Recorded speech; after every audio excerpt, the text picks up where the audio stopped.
The tide rolled in and out like breath learned. For a week after the arrest, the gate camera felt like a second pulse in my body. Every alert sent a flash of heat through my chest. But nothing happened. No locksmiths, no staging vans, no cream blazers sweeping up my steps, just the ocean. Steady and indifferent, Dylan moved quickly. The forged power of attorney was laughable under scrutiny, my signature copied from an old shareholder letter, dated wrong, notarized by someone who didn't exist. The brokerage handed over emails. Grant, pale and sweating, admitted he'd had concerns. Concerns didn't stop him from ordering champagne. The detectives cataloged everything, the locksmith footage, Wee's recording of Brooke threatening to fire him, the box files in my garage. My laptop, still wrapped in bubble wrap like a prop. Brooke was arraigned in downtown Los Angeles 2 days later. She wore a navy suit and a brittle expression. When the prosecutors said intent to defraud, her jaw twitched. She looked at me once, not apologetic, calculating. Weeks passed. She took a plea, reduced charges in exchange for restitution, probation, surrendering her license. The judge used the word breach of trust, of law, of family. My parents used a different word. Cruel.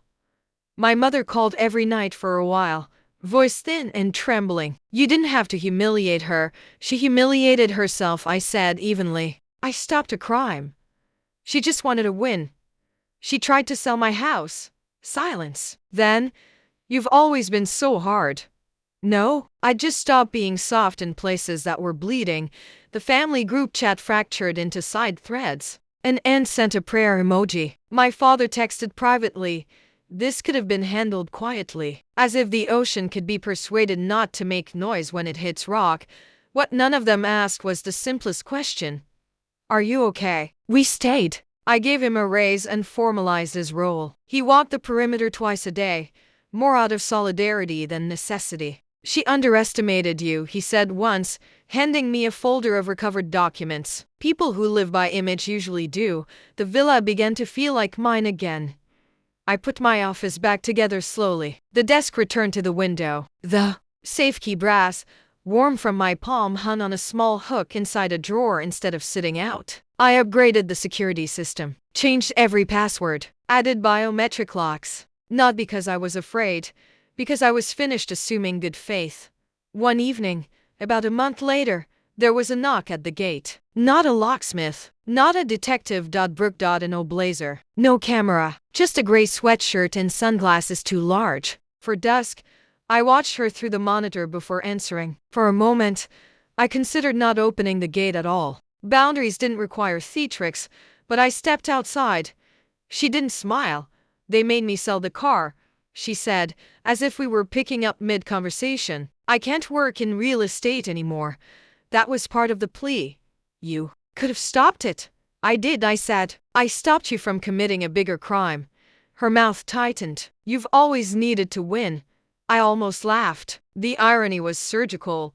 This wasn't a competition, I said. It was my house. Wind moved between us, salt sharp in the air. She looked past me at the villa, the clean lines, the glass catching the last light. For once, she wasn't framing it for a story.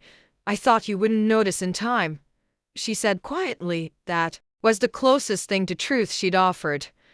I noticed. A long pause. Then, softer, Mom says you've changed. I have. She waited. Maybe for an invitation, for an apology, for me to rescue her from the consequences she'd stepped into. I didn't.